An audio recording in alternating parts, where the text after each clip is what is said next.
This is CGTN, China Global Television Network.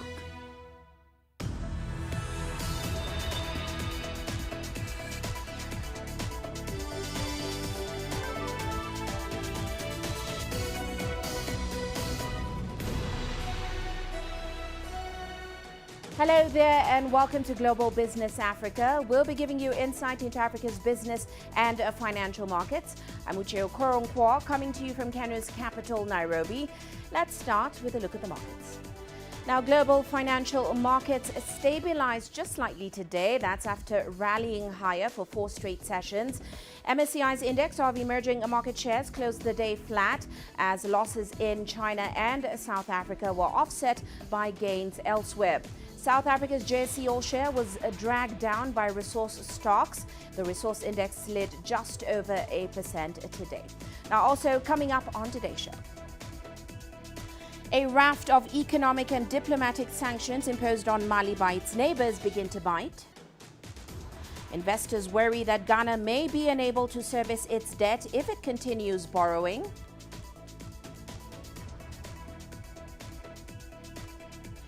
And no more tears, a new brand of tearless onions to hit UK's shelves next week. Now, a raft of economic and diplomatic sanctions imposed on Mali by its regional bloc, the Economic Community of West African States, or ECOWAS, have begun to bite.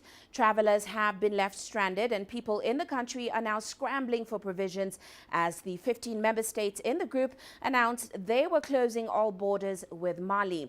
This was after the nation's ruling military junta announced that it was delaying plans to return the country to a civilian government. Well, CGTN's Nabil Ahmed Rufai now reports from Accra. The West African Regional Bloc, ECOWAS, had already suspended Mali from the organization after the military took over the government more than a year ago. But after junta leaders rolled back on promises to hold elections to return the country to a civilian government next month, leaders of ECOWAS nations met in Ghana's capital, Accra, to discuss the political situation. The group said the junta's proposal to move back to civilian rule within 5 years was unacceptable, and the decision to continue to impose sanctions, including the freezing of financial assets and travel bans on the country, was made. These additional sanctions include: first, the withdrawal of ambassadors of all ECOWAS member states in Mali. Second, closure of land and air border between ECOWAS member countries and Mali. Third, suspension of all commercial and financial transactions between ECOWAS member states and Mali. ECOWAS has also frozen Mali's assets in the regional bloc's central and commercial banks and suspended all financial support given to the country. In response, Mali has recalled all of its ambassadors in nations across West Africa and says it is shutting its borders with those countries. It is unclear the extent to be held in such a state of insecurity. In fact, things are so bad to the extent that the Malian authorities even had to seek the services of Wagner, with some French sources alleging that there are well over 400 of them active in the country, with about 200 based in the town of Segou, not far from Bamako. Analysts want the West African leaders to negotiate with the transitional authority in Mali to decide on a new timeline to return the country to a civilian government. I think February is too early. It's not practical. So if there's a way, and I also think, on the other hand, that 4 or 5 years is a bit too much. So if they can, on a gentleman basis, meet each other halfway, maybe a year or 2, I think that could help. However, the most important bit to all of this is for the human securities to be addressed. And this cannot be done by the Malians alone or the military junta alone. They need the help of ECOWAS. Mali's military junta says the transitional authority is open to dialogue with leaders of the regional bloc, but ECOWAS says it will only lift the sanctions after an acceptable and agreed timeline to return Mali to a civilian government is reached. Nabil Ahmed Rufai, CGTN, Accra, Ghana. Well, let's head to Ghana now. It may be a tough times ahead for the country's debt market. Investors are now questioning whether the region's second biggest economy can sustain its debt levels, especially if a surge in borrowing costs shuts it out of international markets. Now, the West African nation's dollar bonds have slumped 10% in 10 days, moving deeper into distressed territory. Its $27 billion of foreign debt had the worst start to the year amongst emerging markets, extending last year's 14% loss.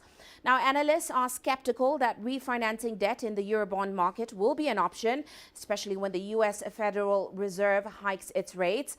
Also, its budget targets remain pretty elusive.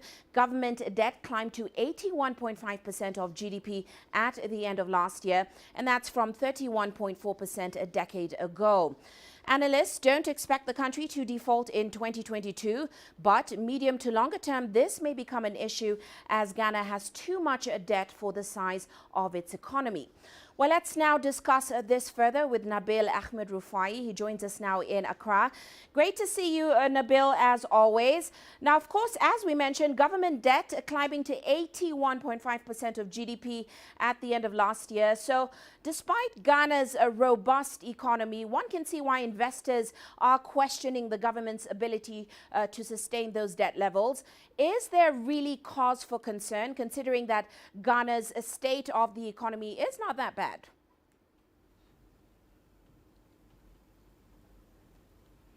Well, Uche, indeed, some economists say there is cause for concern because Ghana's debt portfolio is currently in distress. You know that the country is still going on a borrowing spree, and that is a major concern for many, analysts. You know that just this month, the government says it's going to borrow about 600 million US dollars to support its budget deficits for the first quarter of this year. And now some economists have said this is quite worrying, looking at the fact that the country is already in debt distress. Now, the government, in its defense, has said last year some of the infrastructure projects that it embarked on should be able to see some dividends this year. That's why it's continued to really embark on this route of borrowing. We know that this year it says it's going to borrow about 600 million US dollars. Now, some economists have in the past wanted government to turn their attention to seek bailouts from their creditors or even the IMF, but the government has said that is not really up for discussion at the moment, and the government is hoping that this year, based on some of the projects that is embarked on last year, the economy should be able to recover from the disruptions caused by the pandemic. And already we know that the IMF has also projected an economic growth of 6.2% for Ghana this year, and this is quite a positive outlook looking at the way Ghana's economy is trying to recover from COVID-19. So it's on the side of the government is not something that should be very concerning or the country should be worried about, but some analysts are actually concerned about the route that Ghana is taking in terms of its rising debt portfolio. Uche. Right. But how realistic really are the government's borrowing targets, especially because traders are noting that the country's foreign bonds are moving deeper into distress. Also, analysts say refinancing that debt in the Eurobond market, as they want to, won't be an option once we see the U.S. Fed hiking rates. Does the government have the foreign exchange reserves and, of course, the capacity to raise those revenues that are needed to meet those targets?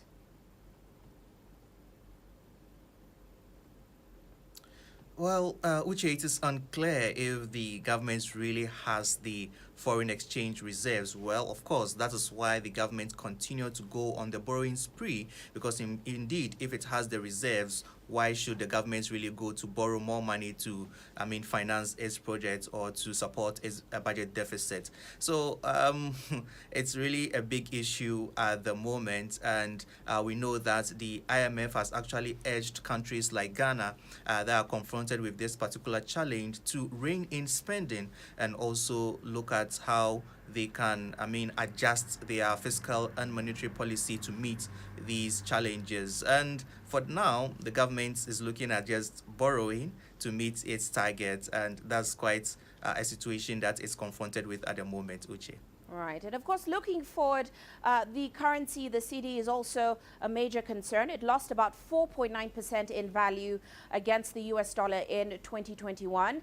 Analysts say it may depreciate even further this year to 7 CD per dollars. How is the Bank of Ghana managing this? Have we seen them doing that? And of course, the rising rate of inflation in Ghana right now.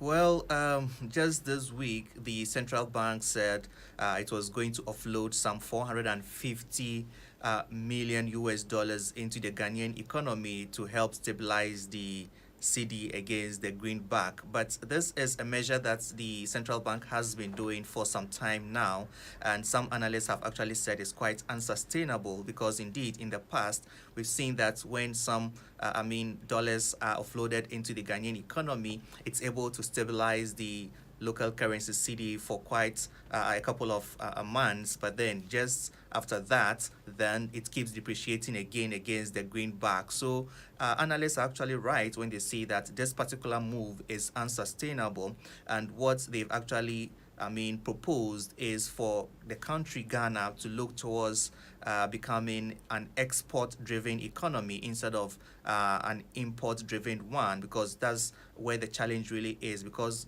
Ghana is heavily reliant on imports. Stabilizing its currency, the CD, is quite a big challenge, Uche. Well, we'll certainly continue to watch that closely. Many thanks, Nabil, for that update. That's Nabil Ahmed Rufai joining us there in Accra.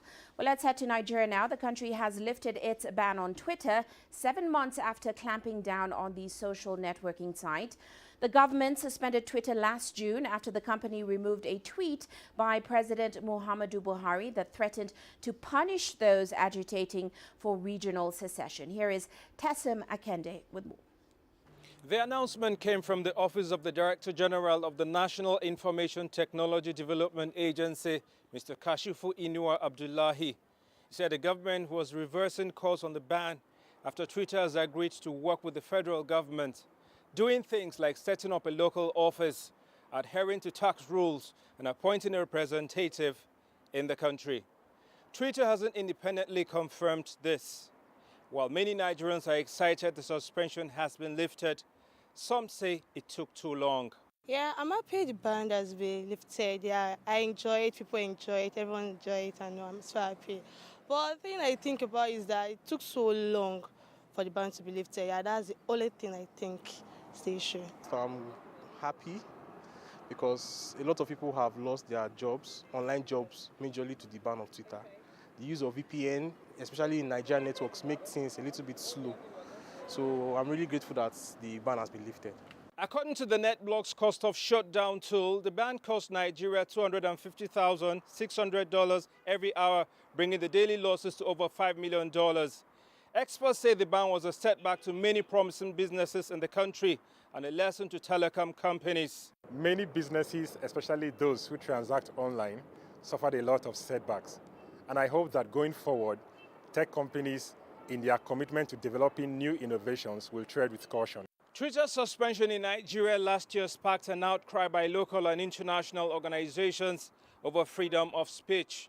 But the Nigerian government insisted that the suspension was targeted at dealing with the misuse of digital innovations and platforms like Twitter. Internet providers have unblocked the social networking site, and users have begun engaging it for their activities. Tessim Akende, CGTN, Abuja, Nigeria.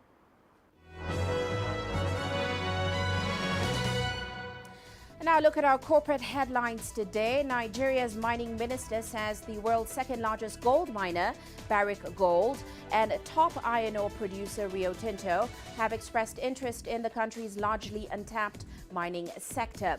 Now, Nigeria had said it intends to auction rights to mine gold, lithium, copper, and limestone later this year. Already, Canada's Thor Explorations has built the country's first industrial gold project. And the Dutch wing of environmental group Friends of the Earth, Milieudefensie, which won a landmark court victory against Royal Dutch Shell last year, is now targeting 30 major corporate emitters of greenhouse gases in its latest campaign. The heads of the companies were being sent letters demanding the firms provide outlines on how they will trim emissions by 45% from 2019 levels by 2030. And English Premier League champions Manchester City have posted record revenues for the 2020-21 season. The club recorded total revenues of $780 million for the year ending in June 30th. The figure beat the previous record of $735 million recorded in 2018-2019, which was, of course, the last complete season before the pandemic struck. It is the third time in 5 seasons they have broken the $687 million barrier, while they reported a profit of $3.9 million. And that's a look at our corporate headlines. Well, let's head into a short break now, still coming up on the show.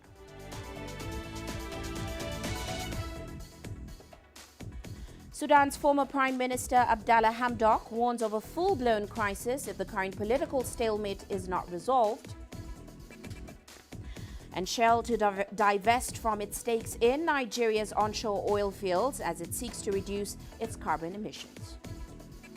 The world economy as we know it is about to change. Global business reports highlight emerging markets, developing countries, and dynamic sectors worldwide. We feature top analysts and newsmakers to provide perspectives on every facet of business. From an on-the-ground perspective, we provide you with balanced and objective assessments. Fast, sharp, and insightful. Global business, only on CGTN. Bottles are being thrown as they do so. There are about 3 critical bridges here in Marawi. That's one of them. We're going to cross that bridge.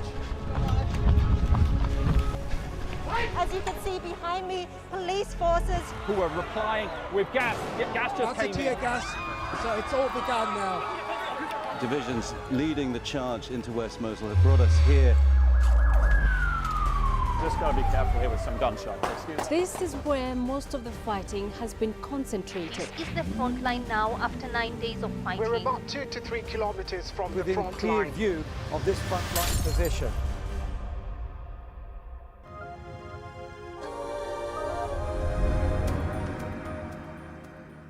Welcome back. Well, let's head to Sudan now, where former Prime Minister Abdallah Hamdok is now warning that the ongoing political stalemate that has gripped the country since the military takeover could become a full-blown crisis and also damage its already battered economy.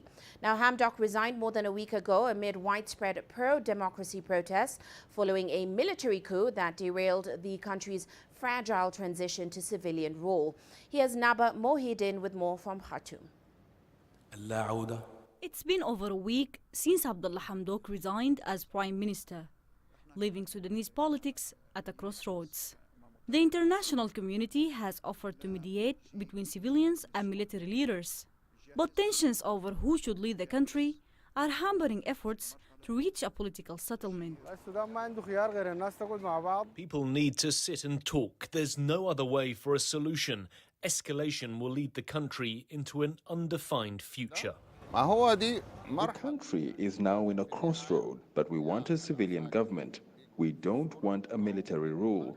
We have experienced it for decades. Some analysts believe it's time the two sides made concessions. The civilian and military leaders should adopt a new partnership, and this is also faced by the streets that against any form of power sharing between the two sides.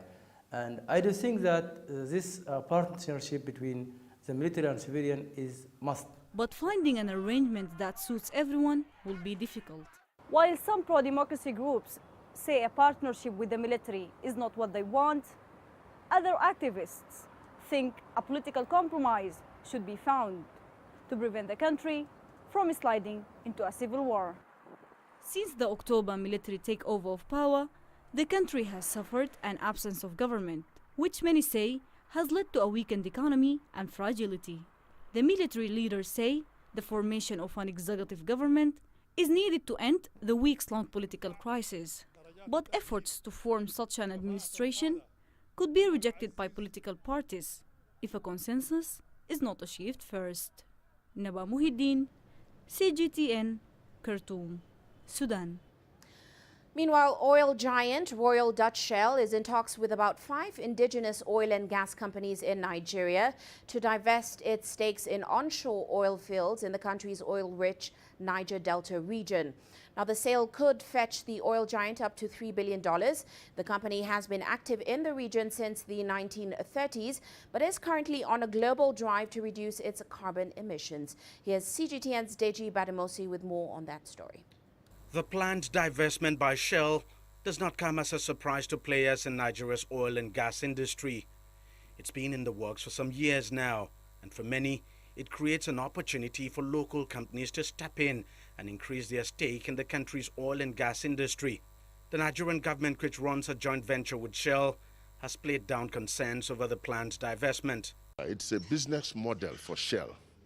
Whenever they operate in territories, after a while, they divest from certain areas, especially when they see that local competence has grown. And in Nigeria today, the local competence has grown, as you agree. And that's why Shell wants to divest only in the onshore and the shallow waters. They are still in the country in the deep waters. Some industry experts, though, think otherwise. Shell has stakes in 19 oil mining leases in Nigeria's onshore oil and gas joint venture. While it holds a 30% stake in the venture, the Nigerian government holds a 55% stake, while Total Energies and ENI hold 10% and 5% stakes respectively. As far as I'm concerned, the divestment by Shell is not because locals have come of age. We already have local companies, or what we technically call indigenous companies, contributing their quotas. Shell is technically running away from business climate hostilities. You may say that divestment will throw in opportunity for indigenous companies, but at the same time, it's sending signals to the international community that Nigeria is not a safe place to do investment. So government has been trying to counter this kind of campaign, so that is the basic problem. Overall, Nigeria economy will have bear some of this, the brunt of the divestment. Beyond its global plan to cut down on its carbon emissions, Shell has been facing several challenges with its onshore operations in Nigeria. It's since shifted focus to deep offshore operations, seeking to dispose its onshore assets.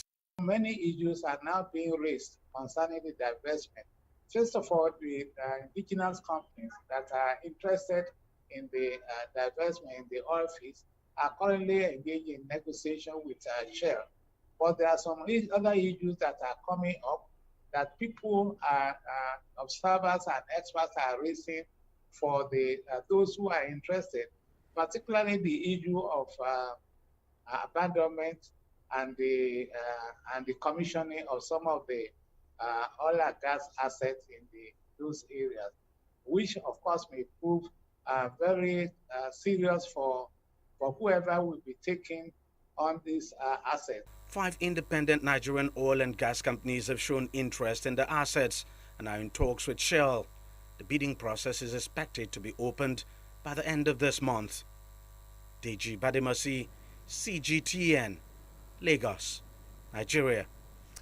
And in Egypt, a manufacturing agreement between the country and China is now seeing Chinese bicycles produced domestically in Egypt.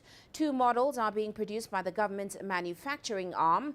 The partnership results from a government initiative to promote sports and healthy lifestyles amongst Egyptians. More with CGTN's Adele El Maroui. A partnership between Egypt and China is seeing Chinese bicycles getting assembled locally.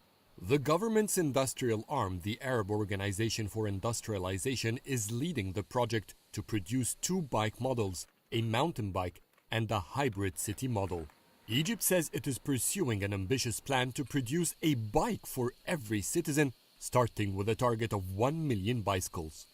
We import all the bicycle components from China and fully assemble them here in the factory's production line. That will continue until we manufacture them domestically. The bikes come with advanced features. The mountain bike, for instance, has suspensions that can be adjusted based on the nature of the terrain. The bikes are offered at subsidized prices, at least 30% less than the local market. Only the sports ministry sells them through its website.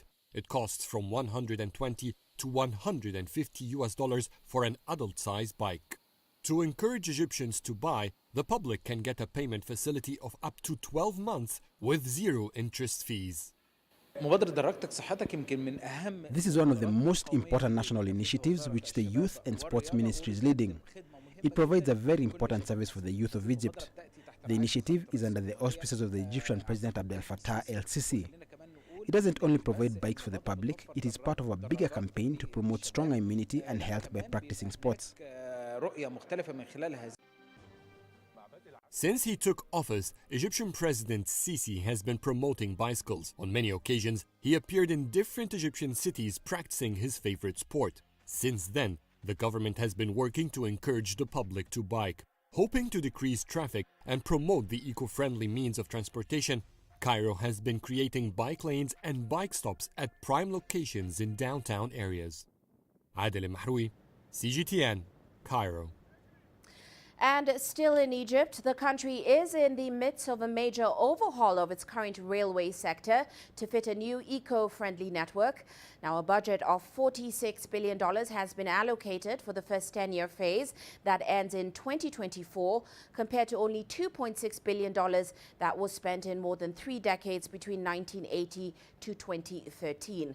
Well, CGTN's Yasser Hakim spoke with the chairman of Egypt's National Authority for Tunnels on the development of the electric railway project, as well as China's role in the process. بننفذ حاليا 3 خطوط مترو أنفاق. We are currently constructing 3 underground metro lines, namely the 3rd, 4th and 6th lines. We are constructing the light rail transit line to connect Cairo to the eastern suburbs and the administrative capital, and which will be inaugurated soon. And there are 2 monorail lines in the 6th of October city in the west that will connect Cairo to the east with the new administrative capital.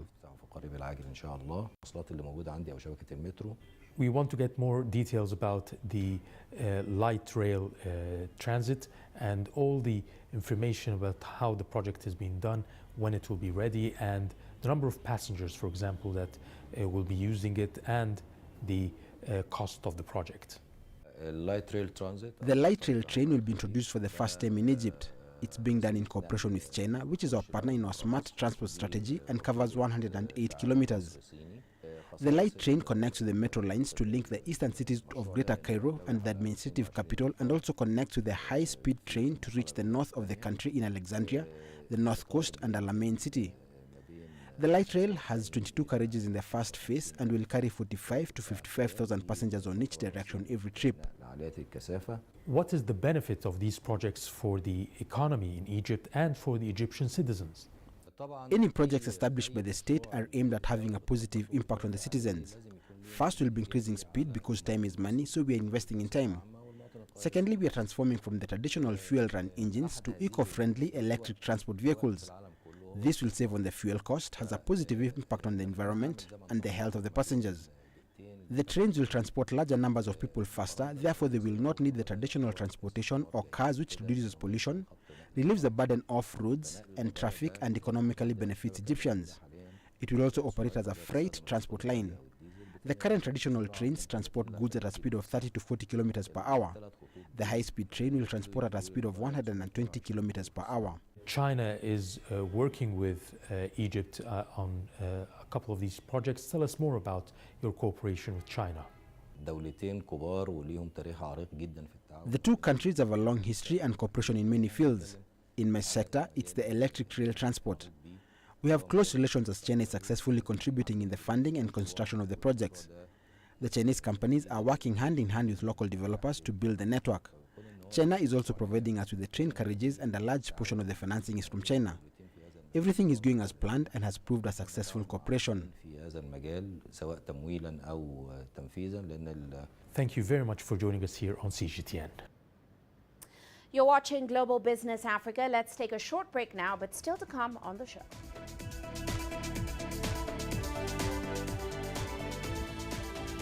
In the U.S., inflation hits a 40-year record high. And we take a look at the interactive virtual space where many aspects of our future everyday life could take place. Change is on the horizon. Through the shifting of time, Africa's emerging tech landscape is creating new channels. There's a hunger for local African content globally. Shaped by innovation, carved out by a new generation of digital entrepreneurs, sculpted by a mobile revolution, and trickling down to the most remote corners of the continent. TechSpot is seeking out the new concepts in technology, disrupting Africa's traditional sectors.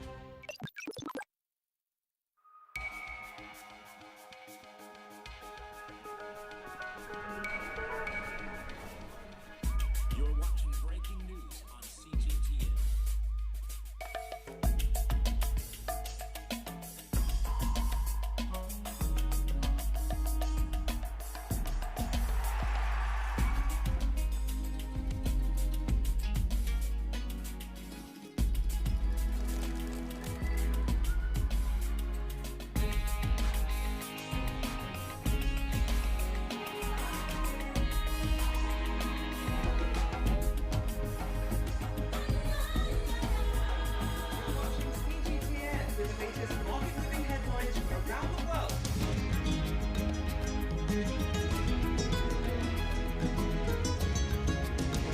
Welcome to the world today on CGTN.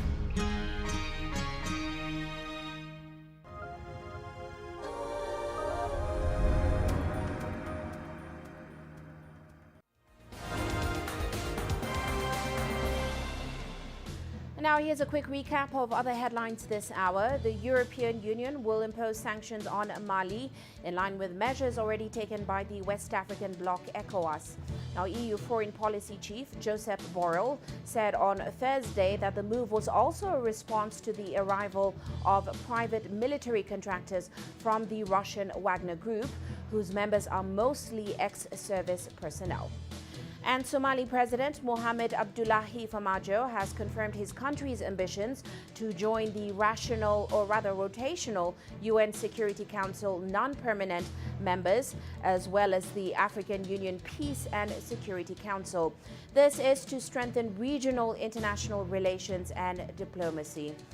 And the Southern African Development Community has extended the mandate of troops which it sent to help secure and stabilize northern Mozambique. Member countries have agreed that there is need to extend the mission of the SADC standby force, which was deployed in July last year to combat terrorism and acts of violent extremism. And Cote d'Ivoire has stepped up its vaccination drive by taking advantage of the Africa Cup of Nations to spur inoculations. The Ministry of Health is greeting soccer fans watching the football games with rapid tests as well as masks and COVID-19 vaccines at the dedicated fan zones. And that's a recap of other headlines this hour.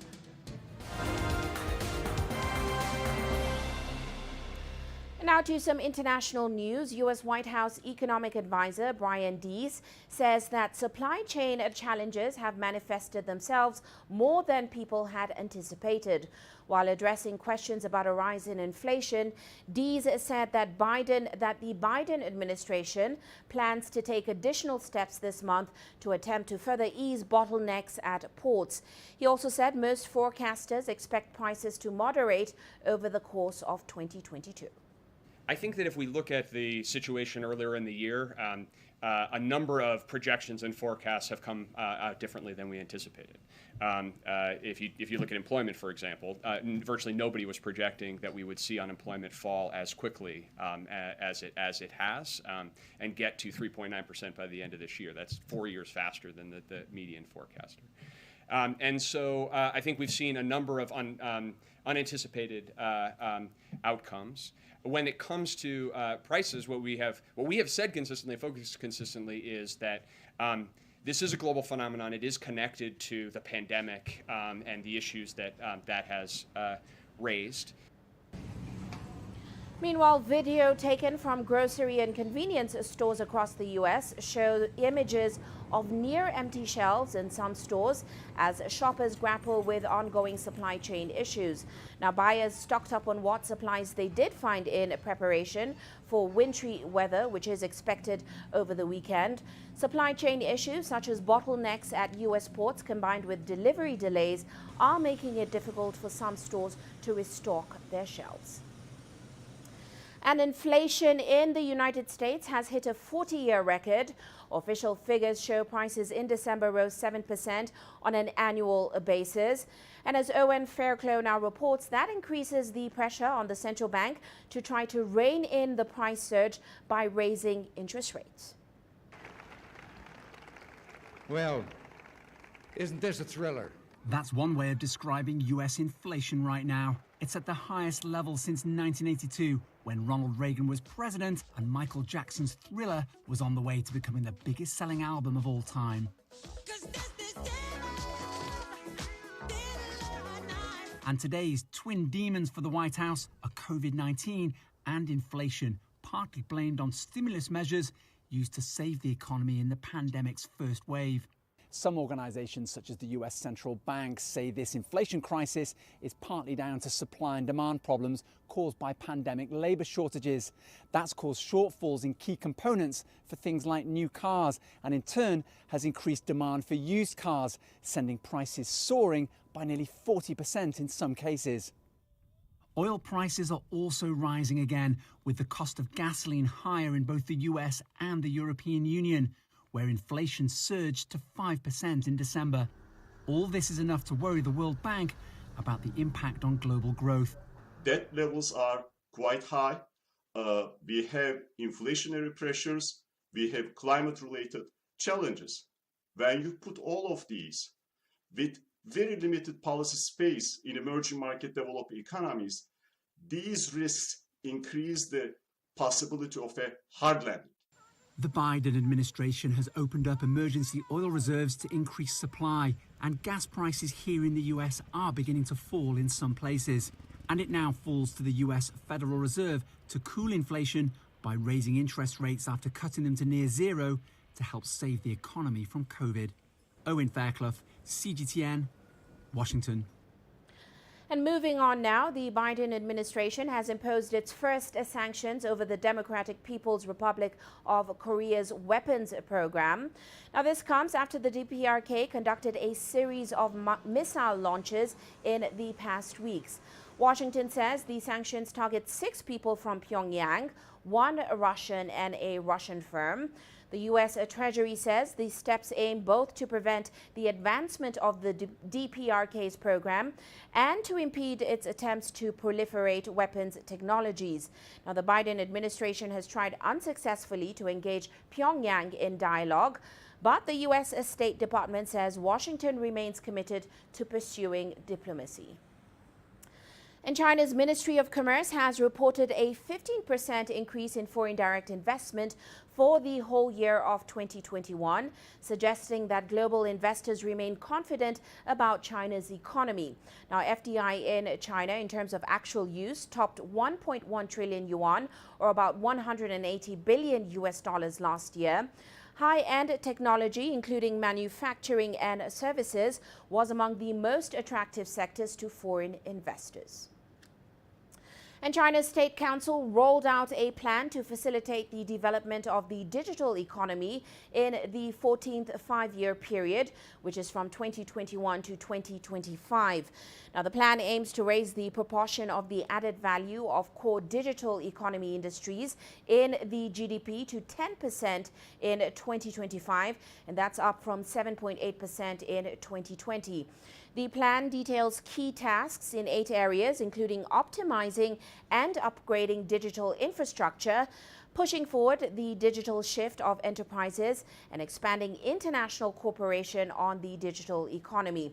According to the document, China will strengthen its support of 6G research and development. It will also enhance innovation in strategic fields such as integrated circuits and artificial intelligence, and also facilitate the development of new business models. Now, even as the concept of metaverse gains traction across the globe, several international tech giants have already rolled out strategic plans in order to enter the industry. Now, Internation ally, US-based Meta and NVIDIA are the earliest technology companies to enter the metaverse industry. NVIDIA introduced Omniverse avatar platform in 2021. That's after the company's 3D design platform Omniverse released an NVIDIA GTC 2020. In 2021, Meta announced the change of its company name from Facebook to Meta. Meanwhile, in China, Tencent and Baidu are the pioneers in the metaverse industry. Baidu held China's first ever metaverse conference in December last year via Baidu's metaverse platform, Xirang. Now, Tencent's metaverse project, Z-Plan, was exposed in 2020. Analysts say the project might be the key to realizing the super digital scenes in video games. And the metaverse is an interactive virtual space where many aspects of our future everyday life, including entertainment and work, may one day take place.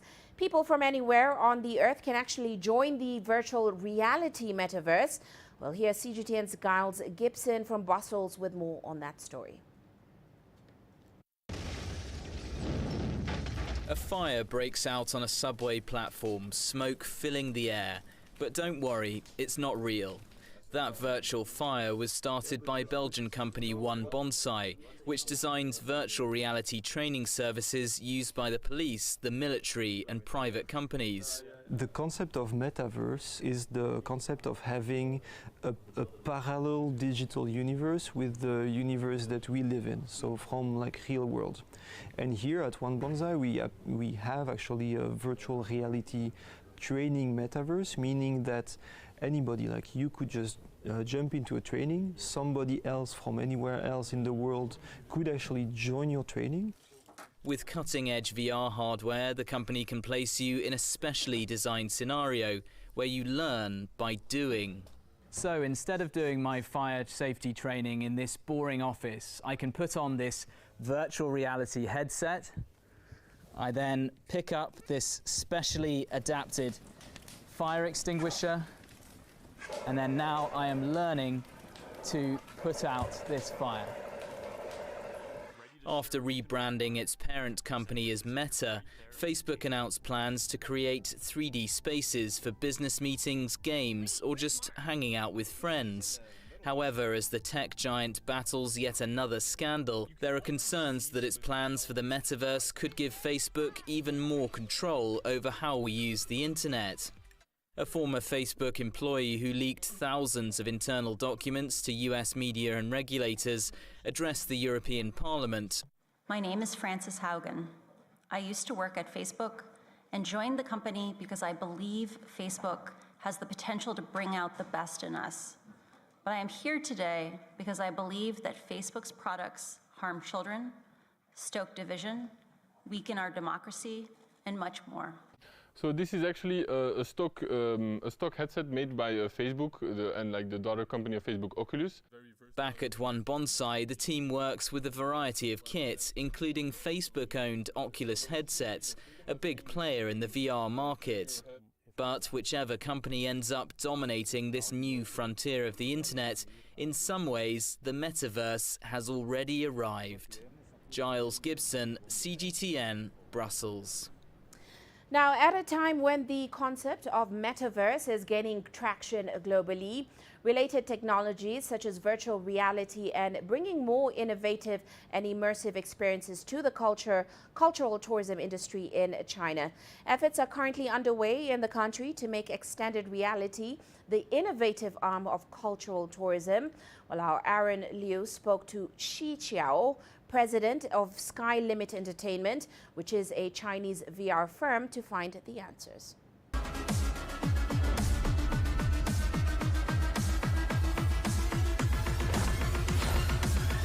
XR aims to provide users with fully immersive experiences, giving them a sense of being in the real world, and is an advanced, idealized virtual reality system. Sky Limit Entertainment is one of the Chinese companies that has made early efforts in the cultural tourism plus XR model and achieved remarkable results. We wanted to blend the concept of technology and art in XR and other cutting-edge creations to create unforgettable cultural experiences. To achieve this, we have been digging deeper and deeper into local IPs to unlock their full value. Advanced virtual reality technologies are being used in large parks, as well as major international events and several other scenarios. We have combined the snail culture in Liuzhou with XR technology to showcase the ingredients in dishes such as snail noodles into lively, unique IPs and created the So Real Snail Paradise, a benchmark project that blends XR tech and 5G with the rich ancient cultural heritage. The VR industry is expected to usher new economic momentum in China and the rest of the world.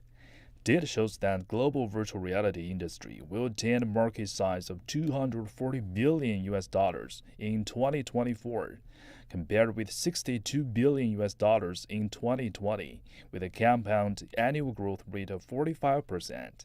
We are ushering in a new wave of 5G and XR-related development and will witness, together with everyone else, VR leading the way. Digital technology applications and new infrastructure will lend support to our efforts. XR industry will also boost long-term economic development in China. It is also a dream come true for technology practitioners, especially in the era of VR to see. Aaron Liu, CGTN, Beijing. And moving on now, here's a quick look at commodity markets today. Oil prices trimming big gains from the previous two sessions. That's amid uncertainty over near-term demand, as of course cases of the Omicron variant surge around the globe. Gold prices holding steady near a one-week high today, which of course was hit in the previous session. Meanwhile, copper prices rose to a more than two-month high, supported by concerns over supply tightness. Prices then moderated, falling by about 1%. Expectations for an interest rate hike by the U.S. Fed as soon as March capped any further gains. Well, let's take a short break now. Still to come on the show.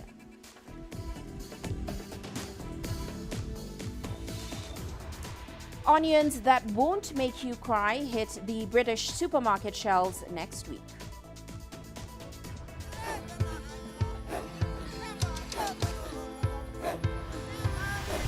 Africa is a continent of diversity, with varied climates and enchanting geography, and a people so distinct, but with a shared enduring spirit. We are at the heart of the continent to bring you the untold stories. Let's have a look. We celebrate Africa as it shapes its own destiny. Tunis, Cairo, Juba, Johannesburg, Ethiopia, Tanzania. Africa Live. Find your voice. You don't find the stories of North Africa by sitting on the sidelines.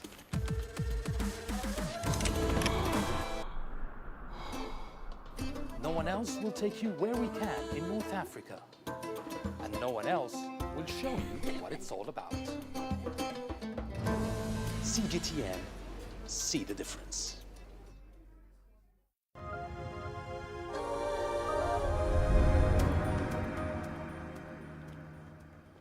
Well, let's go to Zimbabwe now, where a growing number of women are breaking barriers to become tour guides and game rangers in a field that is largely dominated by men. The Zimbabwe Parks and Wildlife Authority is pushing for changes to end the underrepresentation and also change the face of the industry. Here's Farai Mwakutuya with more. Sarudzai Muzinde and Catherine Washaya begin another day at the Lake Chivero Game Park, where they show off the wildlife to visitors and stand guard over it. Patrolling the wilderness at all hours of the day and night, it's obviously very hard work, but I'm sure there are things you love and enjoy about this job. What are some of the best parts of the work that you do? One of the best that I can say I actually enjoy doing this work is that, first of all, there's something that I've always wanted. I've already admired people in the bush. I like this natural environment, the God-given, nothing added to it. And me as a woman, I enjoy being part of that, being in charge, making sure no one is taking anything from it. And try me, no one will take anything while I'm standing.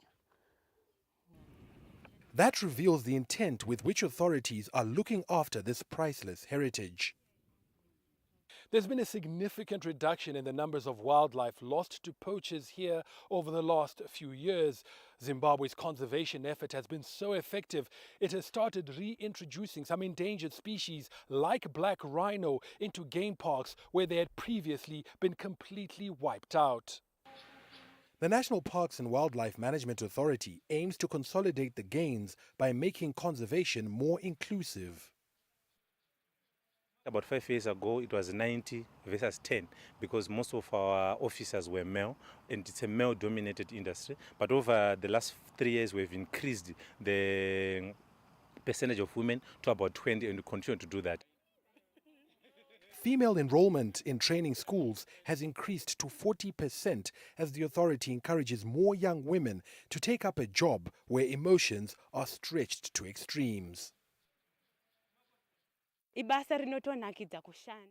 exciting to teach people who may be ignorant about our wildlife to know more. It's dangerous, especially when encountering armed poachers, because it's your life or theirs. It's also painful when an animal dies. It feels like losing a child that I was taking care of. She hopes the losses are minimized as more women sign up for duty. Farai Mwakutuya, CGTN, Lake Chivero, Zimbabwe. Now, startups in Nigeria are helping to fight counterfeit pharmaceutical drugs in Africa's most populous nation. Excuse me, the prevalence rate of fake drugs in the country is higher than the global average, and it contributes to the deaths of thousands of children and adults annually. Here's CGTN's Beryl Oro with a story. The prevalence rate of fake drugs in Nigeria is higher than the global average of 10%. So to fight the flood of fake pills, the National Agency for Food and Drug Administration and Control, in partnership with some startups, has created stickers with unique codes attached to boxes and sachets of pills. And consumers can then use apps on their phones to scan the code and confirm their authenticity. The major problem of counterfeits in Nigeria and Africa is as a result of broken supply chain processes. Right, you have several importers having the same license to import the same product. You know, it's very difficult, and then you probably now have different barcode numbers for the same products, you know, but probably the product is in different packaging. In 2009, Biofem Industries discovered a counterfeit of their anti-diabetic prescription drug in the market, which caused a decline in their revenue. They began using the unstructured supplementary service data technology in 2011. After the experience we had, and we were able to mitigate that experience using the technology, we decided that all our products was going to have it, so that we do not wait till when it is counterfeited before we protect the patient, which is primary to us. Lagos-based Checkit Technologies and Sproxil Africa have empowered patients to check authenticity, and manufacturers are also able to see the number of new customers who have used their products. What we discovered was that people don't necessarily scratch off labels on products, which is why we went off with the idea of, you know, putting more like an incentive on the sticker labels through a scratch verify win model, printing that exactly on the sticker label. So when the consumer sees the sticker label, over 60% of our labels get authenticated in the market. The idea was, why don't you put the power in the hand of the product end user to be able to validate what he or she is buying at the point of purchase. So with that, first they note the shop where they bought it, and they can tell their family members, and no shop owner wants to be tagged as someone who sells counterfeit product. Both Checkit and Proxil offer services in various countries in Africa and are working to build in marketing tools to boost authentication of products. That has boosted the confidence of people in this. So modern technologies have really helped. So, but for that, people would go and imagine some of the drugs in time past that people will ingest without that technology. So the technology has really helped. Nigeria, with a population of 200 million, has had fake and substandard pharmaceuticals influx in its market for decades. The national agency has, in the past 3 years, seized $4.8 billion worth of counterfeit drugs. Beryl Oro, CGTN.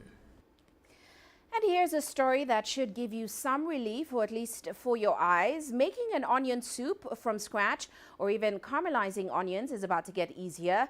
A new variety of onion that doesn't make people cry is expected to be sold in select Waitrose stores from January 18th in the UK. Here's CGTN's Wanja Mungai with more. Cutting onions is usually accompanied by tears, but that could soon change with the introduction of sanctions into the UK market. British retailer Waitrose is set to sell the new onions from January 18. However, shoppers will not be able to differentiate them from the standard onions. It's a little bit of a paler skin, slightly flakier skin, so it's not quite that sort of deep brown that you would associate with a British onion. But apart from that, size and shape and everything is what you'd normally expect from a standard onion. It's really all about both the taste and the and how much it makes you cry. Sanctions were developed by the pharmaceutical company Bayer, but are not genetically modified. It took 24 years of crossbreeding carefully selected less pungent strains of onions and $5 million to make sanctions. The pyruvic acid level within an onion is used to measure the strength and the pungency of an onion. These onions are a lot lower than you would normally expect in a standard onion, which would probably be about 7 or 8 on a scale of 1 to 10, whereas these are coming in at around 3. Sanctions are also less pungent. This is why the sanctions that will hit the shelves in the UK from next week were harvested last July in Spain and stored since then to make sure that they wouldn't cause a single tear. For now, it's impossible to say whether sanctions taste just like the real thing, but UK shoppers can soon find out for themselves. Wanjamungai, CGTN. Well, before we leave it today, a quick look at Africa's currencies. South Africa's rand slipping back early on Thursday. That's after strong gains a day earlier when the dollar retreated on U.S. inflation data.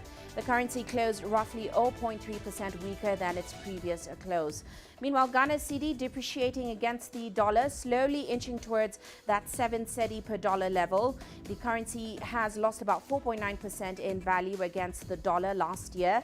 And analysts say they expect it to lose further ground as inflation in the country rises. Well, that's it for this edition of Global Business Africa. Remember, you can send your feedback to the contacts on your screen. You can also follow us on our various digital media platforms. From me, Uche Okoronkwo, and the rest of the team, thanks for watching.